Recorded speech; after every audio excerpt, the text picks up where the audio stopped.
Hello बच्चों, मैं Anil sir. स्वागत है आपका अपना YouTube channel physics bye Anil sir में। आज हम लोग देखेंगे रिफ्रैक्शन ऑफ लाइट का एक बहुत ही इंपॉर्टेंट सा टॉपिक्स। प्रिज्म प्रिज्म है क्या, सबसे पहले हम लोग प्रिज्म के बारे में समझेंगे। प्रिज्म होता क्या है, प्रिज्म से होकर लाइट का रिफ्रैक्शन किस तरह से होता है। तो सबसे पहले हम लोग प्रिज्म देखते हैं। प्रिज्म होता क्या है। कहता है ए प्रिज्म हैज 5 सरफेसेस। ठीक है, प्रिज्म में कितने सरफेस होते हैं? 5 सरफेस होते हैं। A prism has 5 surfaces in which there are 3 rectangular surfaces and 2 triangular surfaces. यानी प्रिज्म देखिए, प्रिज्म जो होता है इसी शेप का होता है। ठीक है, शेप यही होता है प्रिज्म का, ट्रांसपेरेंट होता है। ठीक है ना, प्रिज्म जो होता है ट्रांसपेरेंट होता है, लेकिन शेप इसका यही होता है। बोर्ड पर भी इसको बनाएंगे। कहता है कि ये प्रिज्म हैज 5 सरफेस, जिसमें 5 सरफेस है या नहीं। देखिए, एक सरफेस, 2 सरफेस, एक 3 हो गया, 4 हो गया, 5 हो गया। ठीक है, प्रिज्म में टोटल कितने सरफेस होते हैं? 5 सरफेस है, जिसको इंडिकेट कर देते हैं। देखिए, ये हो गया फर्स्ट सरफेस। ठीक है, ये हो गया सेकेंड सरफेस, ये हो गया थर्ड सरफेस, एक इधर हो गया फोर्थ सरफेस, और एक आपको ये साइड हो गया 5 सरफेसेस। क्लियर। कहता है प्रिज्म जो होता है, प्रिज्म में टोटल कितने सरफेस होते हैं? 5 सरफेसेस होते हैं। ठीक है, प्रिज्म में 5 सरफेसेस होते हैं। एक सरफेस, 2 सरफेस, 3 सरफेस, चौथा और 5वां, टोटल 5 सरफेस होते हैं प्रिज्म का। ठीक है ना। इसमें क्या होता है? 3 जो होता है रेक्टेंगुलर होता है। देखिए तो ये सरफेस कैसा है? रेक्टेंगल है। इधर का दूसरा सरफेस कैसा है? रेक्टेंगल है। तीसरा सरफेस कैसा है? रेक्टेंगल है।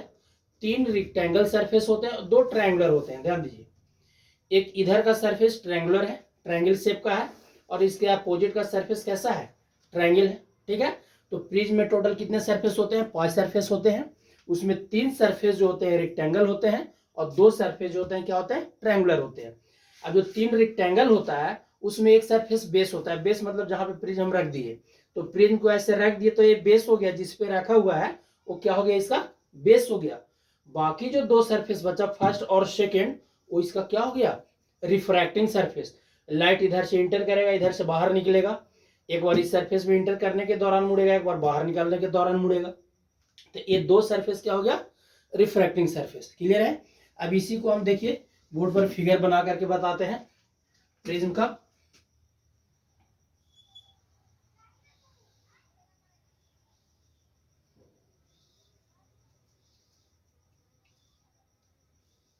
इस तरह से इसको यहां से ऐसे मिला दिए। ठीक है, इसको यहां से ऐसे मिला दिए और इसको यहां से ऐसे मिला दिए। क्लियर हो गया। टोटल 5 सरफेस हो गया। एक इधर हो गया, एक अपोजिट में हो गया, एक बेस हो गया, एक ट्रायंगल इधर हो गया, एक ट्रायंगल इधर हो गया। यानी प्रिज्म का टोटल कितने सरफेस हो गए? 5 सरफेस हो गए। सेम यही फिगर है आपका यहाँ पे भी बना हुआ। देखिए ऐसे ऐसे है। ठीक है, 1 2 3 4 5, टोटल 5 सरफेस होते हैं। इसमें 3 सरफेस रेक्टेंगुलर होते हैं और 2 सरफेस क्या होते हैं? ट्रायंगुलर होते हैं। क्लियर। अब देखिए यहाँ पे ध्यान देंगे, वही लिखा हुआ है। कहता है prism has 5 surfaces in which there are 3 rectangular surfaces and 2 triangular surfaces. Among 3 rectangular surfaces 1 surface is base. जो 3 रेक्टेंगुलर सरफेस होते हैं उसमें एक सरफेस क्या होता है? बेस होता है। And remaining 2 rectangular surfaces are refracting surface. बाकी जो 2 सरफेस बच गया वो क्या है? रिफ्रैक्टिंग सरफेस है। लाइट जो होगा उससे रिफ्रैक्ट होगा। अब देखिए angle of prism. Angle of prism क्या होता है? कहता है एंगल बिटवीन 2 रिफ्रैक्टिंग सरफेसेस। जैसे अभी आपको हम बता रहे थे फिगर, रिफ्रैक्टिंग सरफेस हो गया आपका फर्स्ट सरफेस और सेकेंड सरफेस। एक सरफेस से लाइट इंटर करेगा, दूसरे से बाहर निकलेगा। तो ये दोनों सरफेस के बीच में जो कोण बनेगा, ठीक है, ये दोनों सरफेस के बीच में जो कोण बनता है, ठीक है, कोण बनता है। जैसे देखिए एक फर्स्ट सरफेस है, सेकेंड सरफेस है, ये दोनों सरफेस के बीच में जो यहाँ पे कोण बनेगा, यहाँ पे जो एंगल होगा ना, इसको एंगल ऑफ प्रिज्म कहते हैं। एंगल ऑफ प्रिज्म को रिप्रेजेंट किया जाता है ए से। ठीक है, 2 रिफ्रैक्टिंग सरफेस के बीच जो एंगल होता है, ठीक है ना, एक रिफ्लेक्टिंग सरफेस इधर हो गया, दूसरा अपोजिट में हो गया, इन दोनों के बीच में जो एंगल बनता है उसको हम लोग बोलते हैं एंगल ऑफ प्रिज्म। क्लियर है? वही लिखा हुआ यहाँ पे, कहता है angle between the two reflecting surfaces is known as angle of prism, it is denoted by A. अब है आगे refraction through a prism. Prism से होकर के लाइट का रिफ्लेक्शन होता कैसे है, ऊपर मिटाएं, आप लोग नोट कर लीजिए इसको।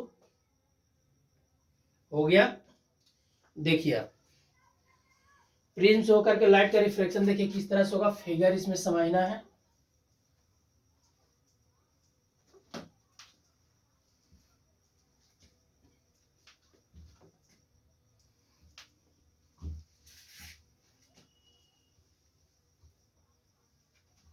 बहुत आसानी से समझ में आएगा रिफ्रैक्शन प्रिज्म से होता कैसे है, और फिगर से इसका फॉर्मूला भी प्रूफ होगा, ध्यान देंगे।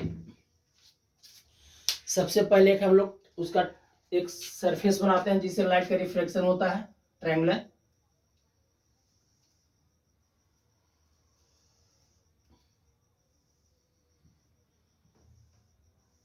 इस तरह से आपका क्या हो गया, प्रिज्म हो गया जिससे लाइट का रिफ्लेक्शन हो, एक सरफेस इधर से एक सरफेस इधर से, और बीच में हो गया आपका एंगल ऑफ प्रिज्म।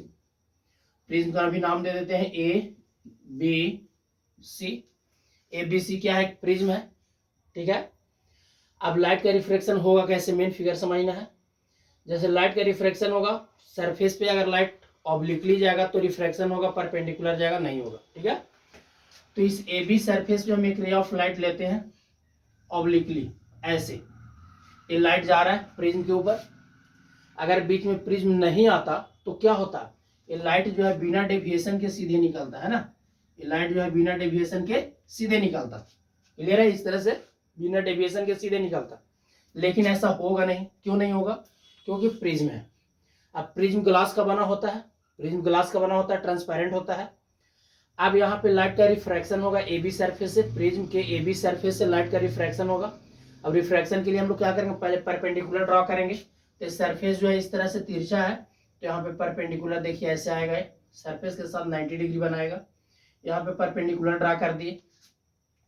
अब क्या होगा, रे ऑफ लाइट जब रेयर टू डेंसर जाता है, एयर से जा रहा है ग्लास में, तो नॉर्मल की ओर बेंड करेगा।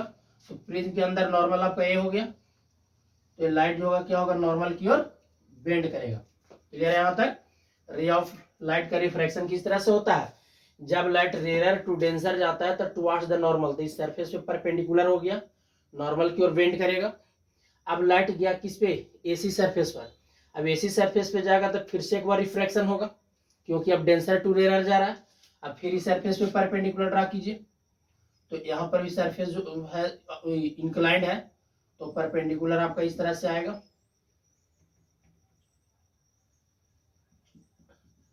ये आपका परपेंडिकुलर यहाँ पर भी हो जाएगा। अब रे ऑफ लाइट क्या होगा, प्रिज्म से बाहर जा रहा है तो नॉर्मल से दूर भागेगा, है ना, नॉर्मल से अवे जाएगा, तो नॉर्मल से क्या होगा, इस तरह से अवे जाएगा। क्लियर है?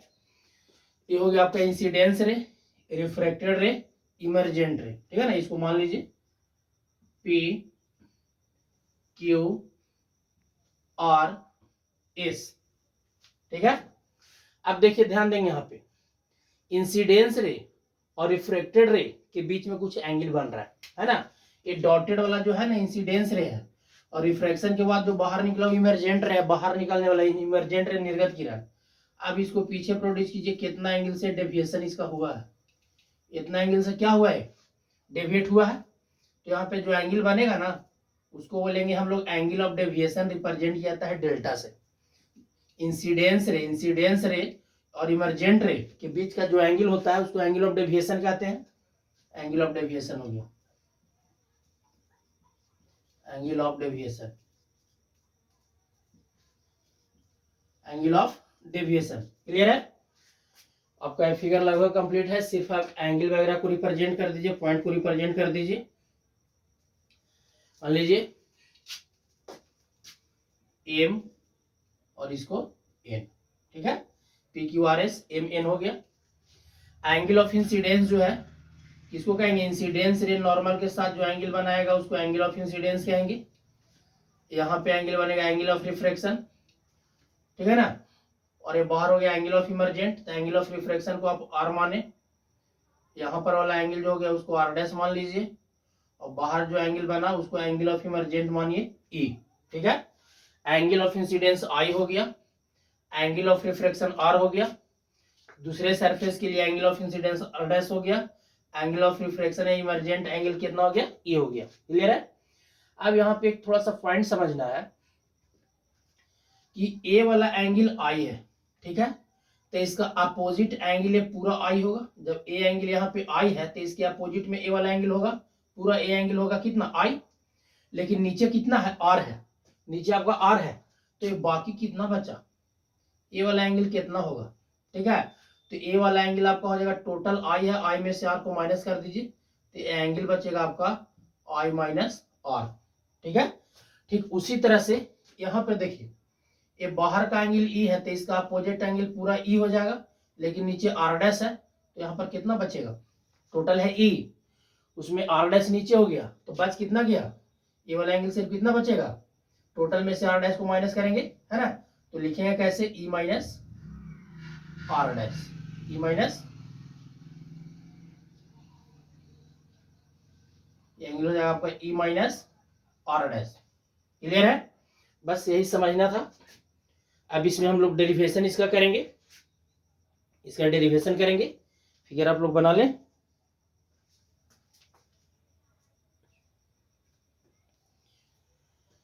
डेरिवेशन इसका सबसे पहले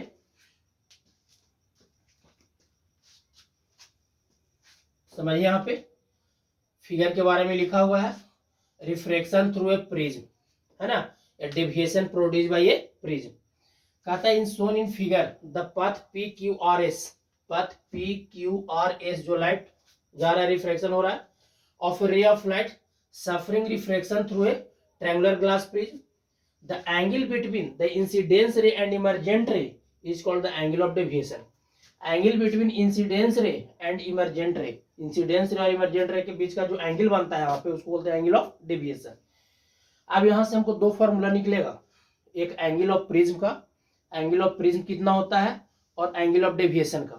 क्लियर है, अब हम इसको मिटा रहे हैं, आप बारी बारी से इसको हम लोग प्रूव करेंगे।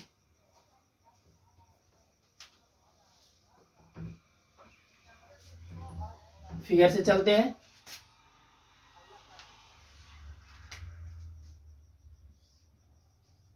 फ्रॉम फिगर, ठीक है, फिगर से चलते हैं। सबसे पहले हम लोग चलेंगे किसमें, ए क्यू एन आर जो रेक्टेंगल बन रहा है ना, in rectangle A Q N R, A Q N R में इस रेक्टेंगल में चलते हैं। इस रेक्टेंगल का चारों एंगल का सम कितना होता है, 360 डिग्री। तो पहला एंगल तो आपका ए हो गया, फर्स्ट एंगल आपका ए हो गया, उसके बाद एंगल ए क्यू एन हो गया, A Q N plus angle Q N R plus angle N R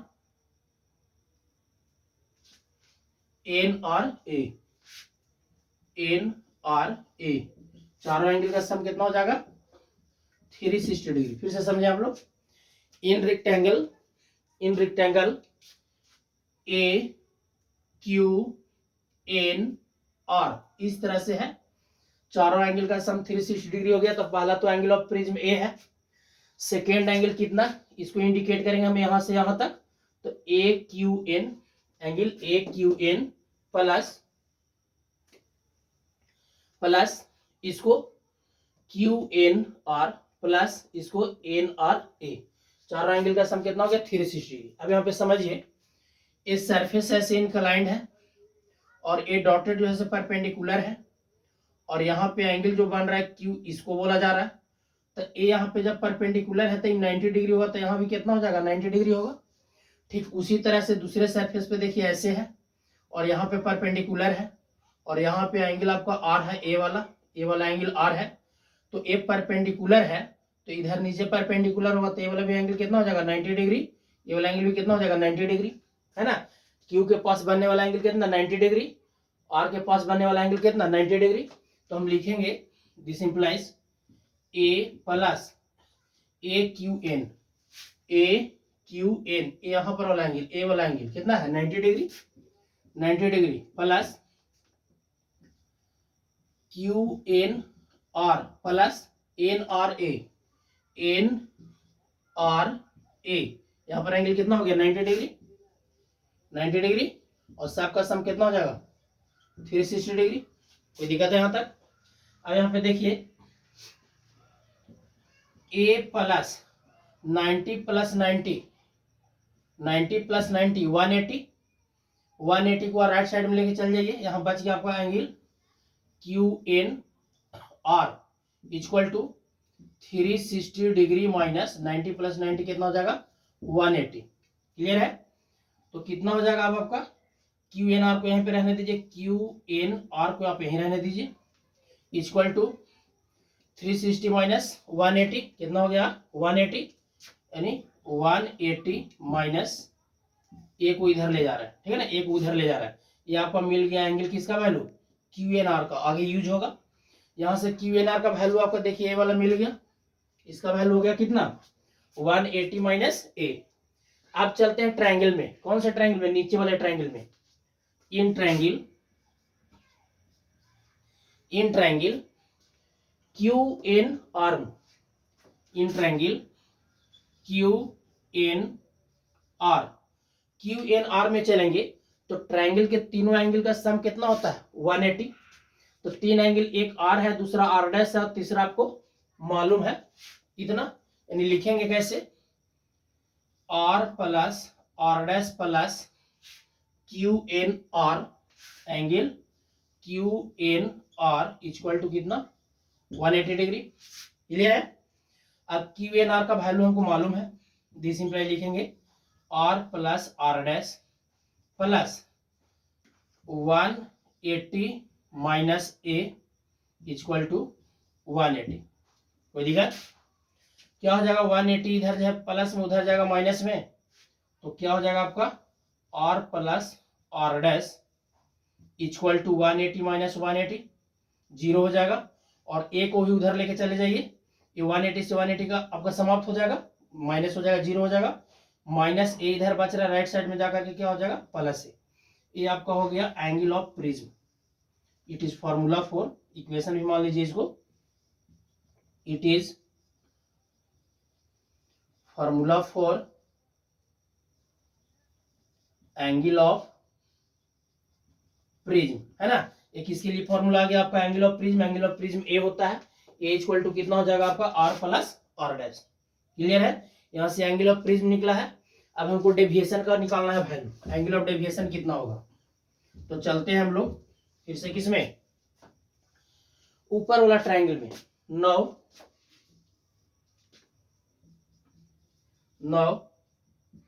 in triangle किसमें, इस ट्रायंगल में चलिए,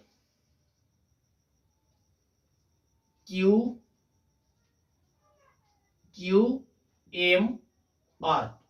now in triangle Q M R. अब क्यू एम आर में चलिए, क्यू एम आर एक ट्रायंगल बना, इसमें एक एक्सटर्नल एंगल है आपका डेल्टा, और इंटरनल एंगल है आई माइनस आर और ई माइनस आर, आर डैश, ठीक है।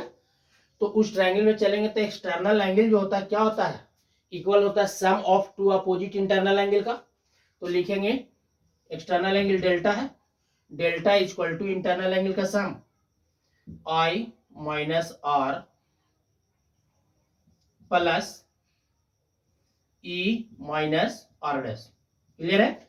ब्रैकेट हटा के लिखते हैं इसको, तो डेल्टा इक्वल टू कितना हो जाएगा, डेल्टा इक्वल टू कितना हो जाएगा आई माइनस आर, है ना, प्लस ई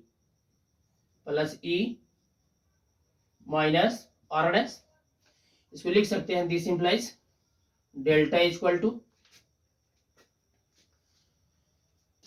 यहां पे आई प्लस ई आई प्लस ई को रहने दीजिए, आई प्लस ई प्लस में है, माइनस आर और माइनस आर डैश है, माइनस आर और माइनस आर डैश है, माइनस को कॉमन कर लेंगे और लिखेंगे कितना, ई माइनस में था प्लस में हो जाएगा R plus are dash.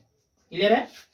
This implies delta equal to कितना, आई plus E minus R plus are dash बराबर कितना, देखिए इक्वेशन फर्स्ट में आर प्लस आर डैश बराबर कितना, एंगल ऑफ प्रिज्म ए है, तो आर प्लस आर डैश के जगह पे कितना लिखेंगे, ए आपका फॉर्मूला हो गया किसके, एंगल ऑफ डेविएशन का।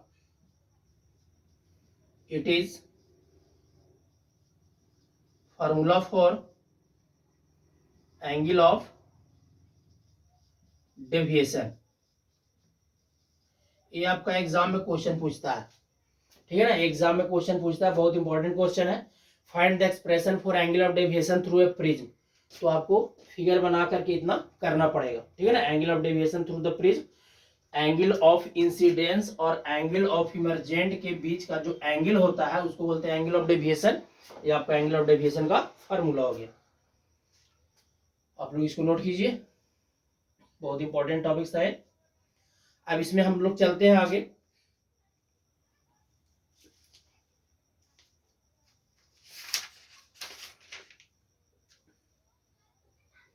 मिनिमम डेविएशन के लिए फॉर्मूला क्या होगा, है ना, फॉर्मूला फॉर मिनिमम डेविएशन, इसको बताएं।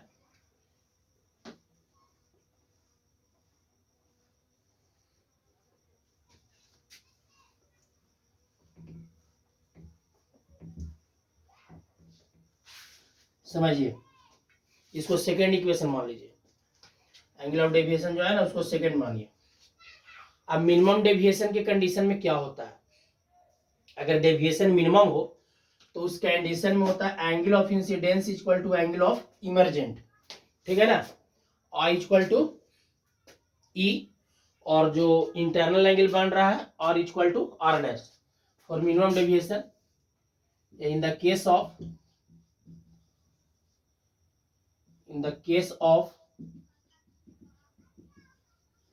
minimum deviation, case of minimum deviation, angle of incidence equal to angle of emergent, I equal to होता है E and R equal to R dash, समझेंगे। in the case of minimum deviation I equal to E, angle of incidence equal to angle of emergent हो गया, और internal angle R और R dash दोनों equal होगा, तो दोनों का वैल्यू हम समीकरण फर्स्ट और सेकंड पुट करते हैं, लिखेंगे फ्रॉम इक्वेशन फर्स्ट इक्वेशन आपका कितना था, आर प्लस आर डैश बराबर कितना था, ए। क्लियर है? तो आर प्लस आर डैश बराबर, आर बराबर क्या है, आर डैश, तो इसको लिख सकते हैं आर प्लस आर, क्योंकि आर डैश बराबर कितना है, आर इक्वल टू ए, तो आर प्लस आर बराबर कितना हो जाएगा आपका, 2r इक्वल टू ए, इसीलिए आर बराबर कितना हो जाएगा, a बाई 2, ये आर का वैल्यू आया। ठीक उसी तरह से फ्रॉम इक्वेशन सेकेंड है ना, मिनिमम डेविएशन को डेल्टा की जगह पे हम कितना लिखेंगे, डेल्टा एम, डेल्टा की जगह पे डेल्टा एम, तो सेकेंड इक्वेशन में है आपका कितना, delta equal to I plus E minus A, ये सेकेंड इक्वेशन है। इसमें वैल्यू पुट करेंगे, डेल्टा के यहाँ पे कितना, डेल्टा एम मिनिमम डेविएशन के लिए डेल्टा एम से रिप्रेजेंट करेंगे, इक्वल टू आई प्लस ई, तो आई इक्वल टू ई है ना, आई इक्वल टू ई है, तो आई को आई रहने देते हैं, प्लस ई के जगह पे भी हम कितना लिखेंगे, आई माइनस ए है तो ए रहेगा, ठीक है। अब क्या करते हैं, ए माइनस में ना इसको इधर ले आते हैं तो प्लस में हो जाएगा, तो delta M plus A equal to कितना, आई प्लस आई, 2i, आई को यहीं रहने दीजिए, 2 मल्टीप्लाई में डिवाइड में जाएगा, तो कितना लिख सकते हैं, I equal to delta M plus A by 2। Clear है?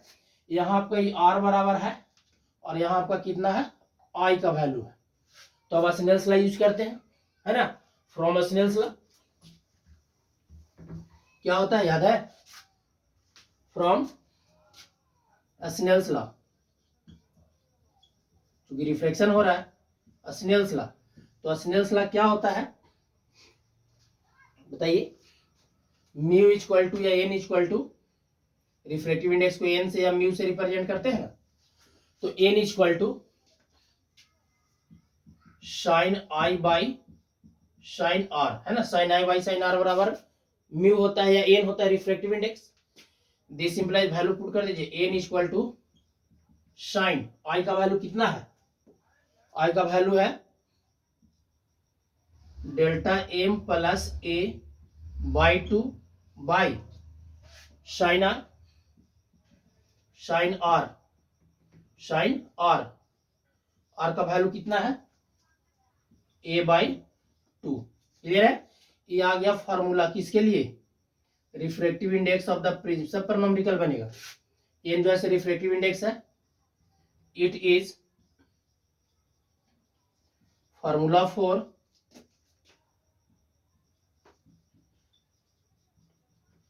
Refractive index, refractive index of the prism, है ना। ये फॉर्मूला होगा किसके लिए? प्रिज्म का रिफ्रैक्टिव इंडेक्स निकालना है तो यहां से निकालेंगे, एंगल ऑफ डेविएशन निकालना है तो यहां से निकालेंगे, एंगल ऑफ प्रिज्म निकालना है तो यहां से निकालेंगे। क्लियर है? एक फॉर्मूला और इसमें आपको आएगा थिन प्रिज्म के लिए, फॉर ए थिन प्रिज्म। मिटाएं इसको, नोट कर लीजिए, मिटाएं, फॉर ए थिन प्रिज्म।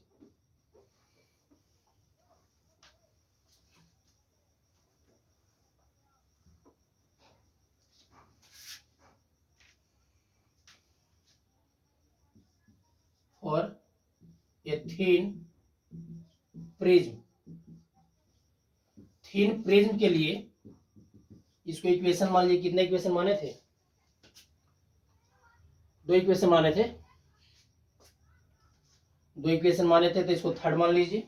अगर 3 एंगल ऑफ डेविएशन को भी अगर फॉर्मूला माने हैं, इक्वेशन माने, तो फिर 4 मान सकते हैं।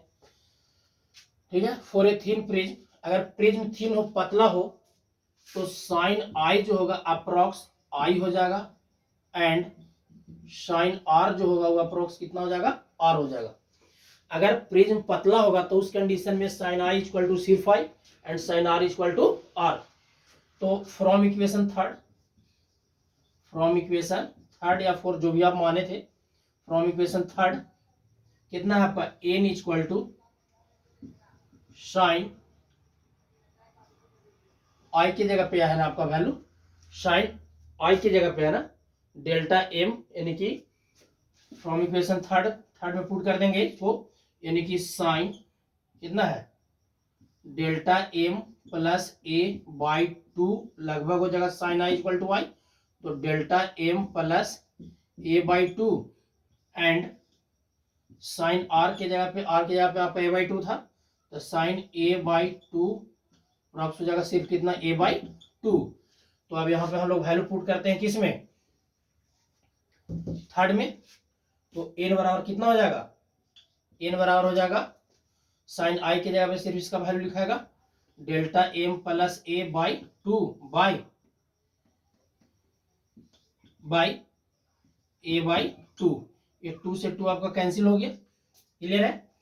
अब इसको क्या लिख सकते हैं? दिस इंप्लाइज एन बराबर हो गया delta M plus A by A, cross multiply कीजिए, इधर सब कर दे,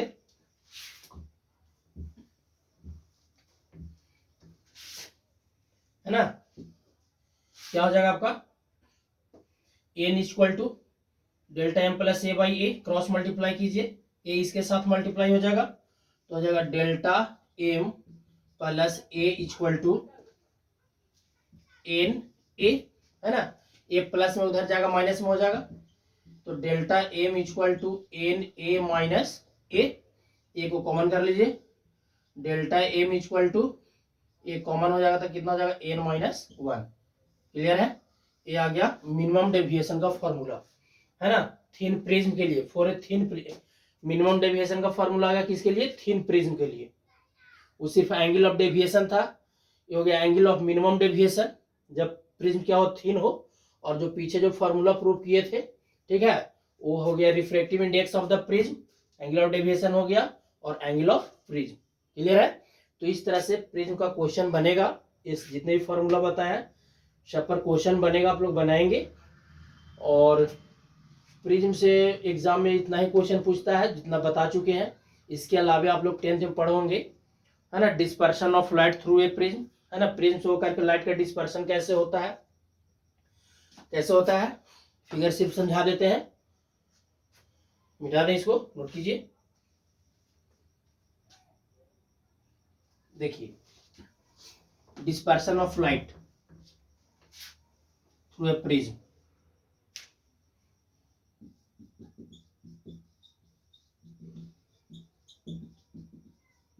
light through a prism, prism से होकर के लाइट का डिस्पर्शन कैसे होगा। मान लीजिए प्रिज्म है ना, एबीसी एक प्रिज्म है, रे ऑफ लाइट आया, कौन सा लाइट आया, व्हाइट लाइट है ना, सनलाइट, व्हाइट लाइट होता है। अब यहाँ पे क्या होगा, रिफ्रैक्शन होगा लाइट का, क्योंकि सनलाइट में 7 कलर होते हैं, सबका वेवलेंथ अलग अलग होता है, ठीक है। लाइट बिना डेविएशन के सीधे जाना चाहिए था, लेकिन ऐसे जाएगा नहीं, क्योंकि प्रिज्म से होकर के पास कर रहा है डेंसर मीडियम से। तो ये जो व्हाइट लाइट है अपने कंपोनेंट में वेवलेंथ के आधार पे अपने कंपोनेंट में क्या होता है, बटना स्टार्ट कर देता है। जिसका वेवलेंथ ज्यादा होता है वो कम उड़ता है, ऐसे।